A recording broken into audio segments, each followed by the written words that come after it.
I came to a quick realization that there are three things that I would have to investigate if I were going to look into the Christian message.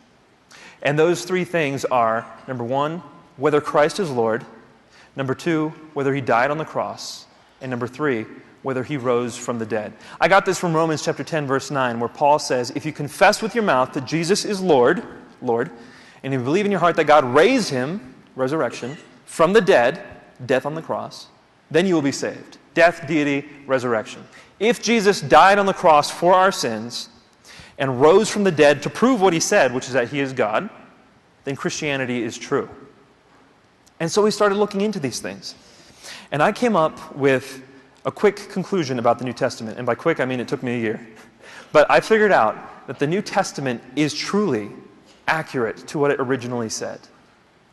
If you study the history of the New Testament, you study the manuscripts, and you take a look at the evidence that we have, what they say today is what they have always said. Well, I turned to David and I said, all right, David, we have the New Testament message here. It's still accurate to what it says, but it doesn't look like Jesus claims to be God anywhere in there. Where does he claim to be God? It took me a while, but I began to realize that when I read the New Testament the way it's supposed to be read, from the perspective of those who understand the Old Testament, then Jesus very clearly claims to be God. I didn't want to go to John. Most people said, look at John. In the beginning was the Word was with God, the Word was God, and the Word became flesh and dwelt among us, and we beheld his glory, glory of the only begotten. Look, clearly Jesus is claiming to be God here. Well, number one, no, it's not Jesus talking, that's John talking. But number two, that's the Gospel of John. That's really, really late. I want to look at the beginnings of Christianity. I want to see how, from the very first part of the Christian message, Jesus is proclaimed as God. And so I went to the first Gospel, the Gospel of Mark. And it was precisely there where I read Mark chapter 14, verse 62, which when I understood what that verse was, it blew my mind.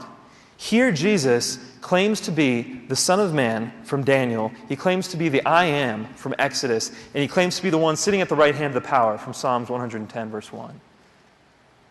Jesus very clearly claims to be God in Mark chapter 14, verse 62, when you understand its context. And so I said, all right, fine. Well, how do we know he died on the cross? Did he actually die on the cross? Because the Quran told me Jesus did not die on the cross. The Quran says in chapter 4, verse 157, وَمَا قَتَلُوهُ وَمَا صَلَبُوهُ. We killed him not, nor did they crucify him, but so it was made to appear to them. So as a Muslim, I believed what the Quran told me. Jesus did not die on the cross. But Christians think Jesus certainly died on the cross. So this was a good litmus test right here. Which one's true? Which one's false? So I said, I'm going to study Jesus' death on the cross from a historical perspective. I want to see, did he actually die on the cross?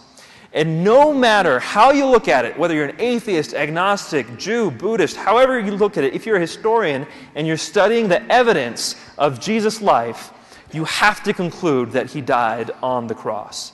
Every scholar who studies Jesus' life concludes that Jesus died on the cross. In fact, what they say is that if we can know anything about Jesus' life, it's that we know he died on the cross under Pontius Pilate. And the third thing, the issue of the resurrection, did Jesus rise from the dead? Again, if Jesus didn't rise from the dead, the Christian faith is in vain. So how can I know whether Jesus rose from the dead? Well, as luck would have it, God brought to town a debate. It was a debate on whether Jesus rose from the dead. It was between a Christian named Michael Licona and a Muslim, Shabir Ali, both very respected in their fields. And as I was watching the debate, I was still a Muslim. As I was watching the debate, I concluded that the Christian case was far stronger.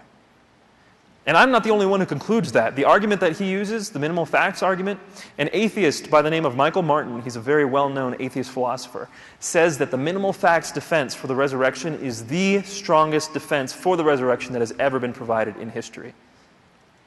And so I stepped away from the evidence. I said, let me back it up. What I believe truly does matter. I want it to be true. Let me take a look at this. I began to realize that the case for Christianity was very, very strong.